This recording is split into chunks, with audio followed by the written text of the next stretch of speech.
अरे बुढ़िया कहाँ जा रही है? बुढ़िया बुढ़िया कहाँ जा रही है?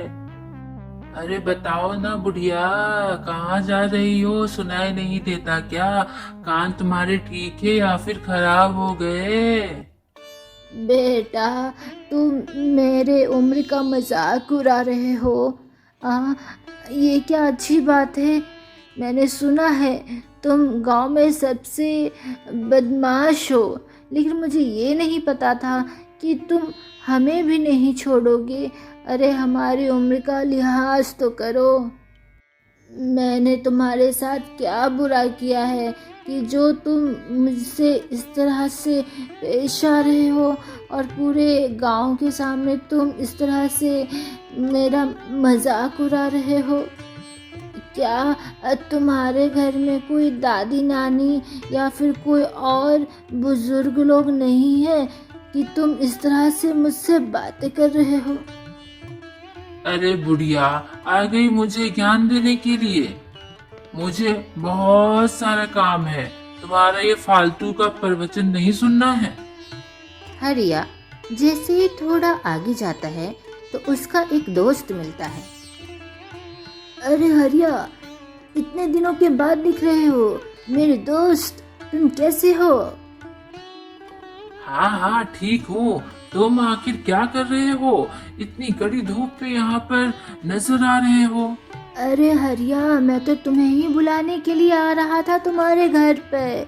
अच्छा हो गया कि तुम मुझे यहीं मिल गए। भाभी और तुम्हें हमारे घर में ज़रूर आना है। हम लोगों ने अपना घर बनवाया है।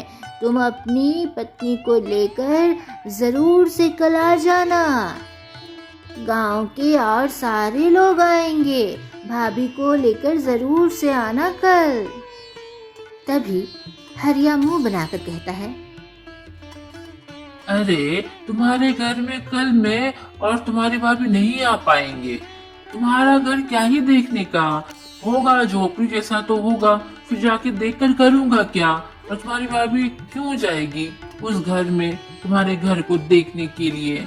और रही खाने वाने का आमंत्रण का बात, तो क्या ही तुम मुझे खिलाओगे और अपनी भाभी को वही सूखी रोटी, वही सूखी दाल, ज्यादा एक मिठाई खिला दोगे? अरे भाई इतना समय नहीं है मेरे पास। अरे तुम जैसे गरीबों के यहाँ जाकर तो मेरी नाक कट जाएगी। बुरा मत मानना दोस्त, लेकिन मैं नहीं आ पाऊंगा।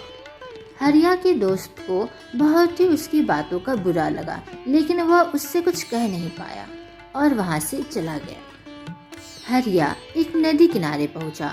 वहां पर मछलियां तैर रही थी। तभी हरिया उस नदी में पत्थर मार रहा था। नदी किनारे बहुत सारी मछलियां तैर रही थी और वह पत्थर उन मछलियों को जाकर लग रही थी और इससे मछलियां बहुत ही परेशान थी, परंतु हरिया को बहुत ही मजा आ रहा था। आज तो बहुत ही मजा आया। आज मेरा पूरा दिन बहुत ही मजे में बीता। सभी को मैंने तंग किया, सभी के ऊपर मैंने चिल्लाया और अभी मैं मछलियों को मार रहा हूँ। वाह, इससे अच्छा और क्या ही होगा। हरिया अपने स्वभाव से अधिकतर सभी लोगों का दिल दुखाया करता था। हरिया जब दूसरे को खरी खोटी सुनाता था या फिर किसी को पत्थर उठाकर मारता था या फिर तंग करता था तो उसे बहुत ही आनंद मिलता था, उससे बहुत ही खुशी मिलती थी। हरिया की पत्नी ने हरिया को बहुत बार समझाने की कोशिश की, परंतु हर कोशिश नाकाम हो जाती। अजी सुनिए, आप लोगों को इतना तंग क्यों किया करते हैं?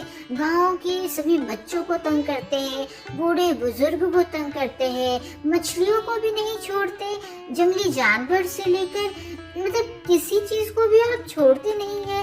इतने उसके ऊपर अत्याचार आखिर क्यों करते हैं? देखिएगा, अगर आपने अपनी आदत नहीं सुधारी ना तो भगवान अच्छा नहीं करेगा, और ये चीज आप याद रखिएगा। अरे भगवान, अब सुबह सुबह तुम भी शुरू मत हो जाओ। अब तुम्हारा प्रवचन सुनने का मुझे कोई भी दिलचस्पी नहीं है भगवान। अब मुझे माफ करो। अब इतना ज्ञान मुझे मत देना, और आज के बाद से तो बिल्कुल मत देना। एक दिन हरिया की पत्नी अपने खेत में काम कर रही थी।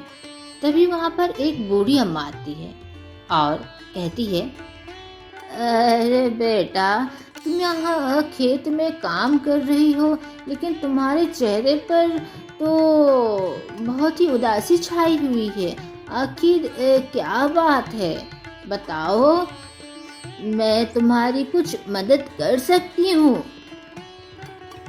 अरे बूढ़ी अम्मा, आपने बिल्कुल सत्य ही कहा, लेकिन आपको कैसे ज्ञात हुआ कि मैं उदास हूँ और चिंतित हूँ? अम्मा, मैं क्या बताऊँ, मैं अपने पति से बहुत ही परेशान हूँ।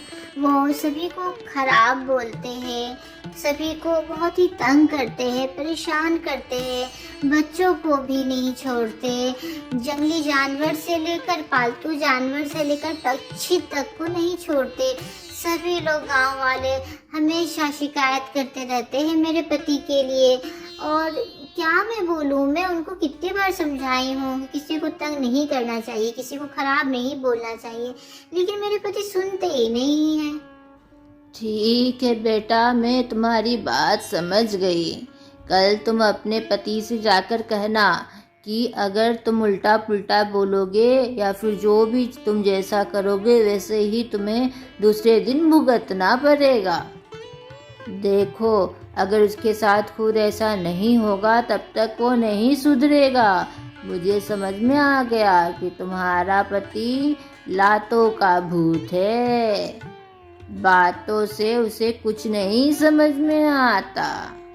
हरिया की पत्नी घर जाती है और सारी बात अपने पति को बताती है और कहती है, अजी सुनिए, मुझे आज खेत में एक बूढ़ी अम्मा मिली थी। उन्होंने कहा कि अगर आज के बाद से अगर आप किसी को खराब बोलेंगे या फिर बिना गलती पर भी किसी को डांटेंगे या फिर तंग करेंगे या फिर पत्थर किसी को मारेंगे तो वो आप पर ही उल्टा लौट कर आएगा। तो आज के बाद से आप ऐसा मत कीजिएगा।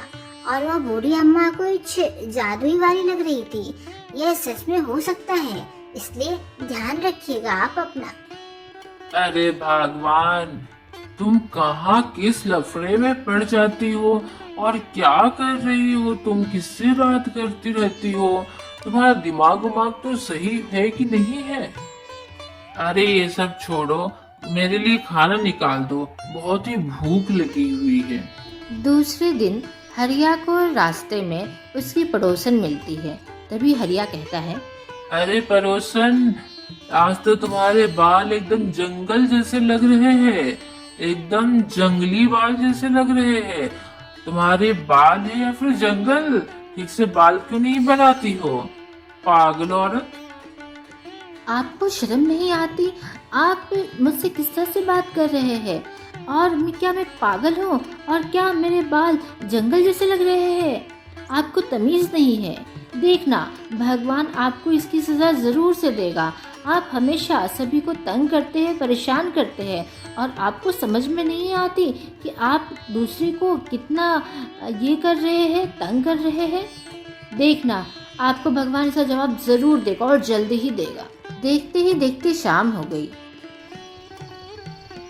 अरे ये क्या हुआ? आज तो मैं अपना घर का रास्ता कैसे भूल रहा हूँ? मुझे तो कुछ याद ही नहीं आ रहा है। अच्छा, आगे देखता हूँ। अरे बाबा, ये तो जंगल आ गया। जंगल कहाँ से आ गया? घर का रास्ता कुछ याद ही नहीं आ रहा है। ये अचानक जंगल, कुछ समझ नहीं आ रहा है। और इतने रात में मैं घर कैसे जाऊंगा? अरे कुछ समझ में नहीं आ रहा है। अब तो मैं पागल हो जाऊंगा ये जंगल में घूम घूम करके। अरे और मुझे याद आया, मेरी पत्नी ने बोला था अगर तुम जैसा ही खराब बोलोगे किसी को, वो मेरे साथ खुद हो पड़ेगा। वो कहीं वही चीज तो मेरे साथ नहीं हो रहा। आज सुबह मैंने पड़ोसन को उसके बालों पर मजाक उड़ाया और उसे पागल कहा, और अभी मैं खुद पागल बन रहा हूँ इस जंगल में घूम घूम कर। ओ नहीं, हे भगवान, मुझे माफ करना, मुझे अपने कर्मों की सजा मिल गई है। मुझे सबक मिल गया है। अब से मैं कभी भी किसी को भी बिना गलती का कुछ फालतू का नहीं बोलूंगा और किसी को कष्ट भी नहीं पहुंचाऊंगा। हे भगवान, मुझे माफ कर दो, मुझे अपने घर पहुंचा दो। देखते ही देखते हरिया अपने घर पहुंच गया।